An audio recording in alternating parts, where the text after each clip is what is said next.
ரீசெண்டாக அந்த பாட்டை எல்லாருமே கேட்டிருப்பீங்க.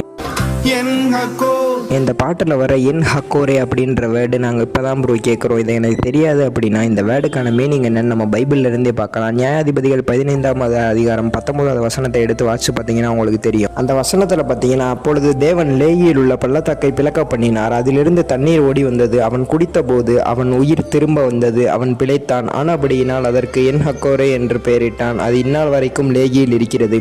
அதாவது என்ன சொல்கிறாங்க அப்படின்னா, சிம்சோன் ஒரு இடத்துல போருக்கு போகிறாரு. போருக்கு போன இடத்துல கழுதையோட ஒரு தாடை எலும்பு வச்சு கர்த்தருடைய பலத்தினால் ஆயிரக்கணக்கான பேரை வீழ்த்தி அந்த போரை வென்ற பிறகு அவருக்கு ரொம்ப தண்ணி தாகத்தினால சாகர நிலைமைக்கு போயிட்டார். அப்போ தேவனை நோக்கி விண்ணப்பம் பண்ணுறாரு, ஆண்டவரே நீங்கள் இவ்வளோ பெரிய ஒரு பலசாலியாக என்ன வச்சிருக்கீங்க, நான் இவ்வளோ பெரிய போரில் என்னை ஜெயிக்க வச்சிங்க, ஆனால் இப்படி ஒரு தண்ணிக்காக நான் சாகிறத ஆண்டவரே அப்படி இருக்கக்கூடாது, உங்கள் பிள்ளைக்கு ஏதாவது செய்யுங்கன்னு பார்த்தீங்கன்னா இந்த சிம்சோனுக்கு ஆண்டவர் லேகியில் உள்ள ஒரு பள்ளத்தாக்க விளக்க பண்ணுறாங்க.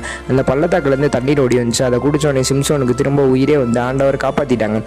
இதுலேருந்து என்ன தெரியுதுன்னா, அது அழைக்கப்பட்டவனுக்கான ஊற்று, அதாவது என் ஹக்கோரேனா ஆண்டவர் வந்து ஒரு உயிருள்ள ஜீவ ஊற்றுன்றதை தான் இந்த இடத்துல சொல்கிறாங்க.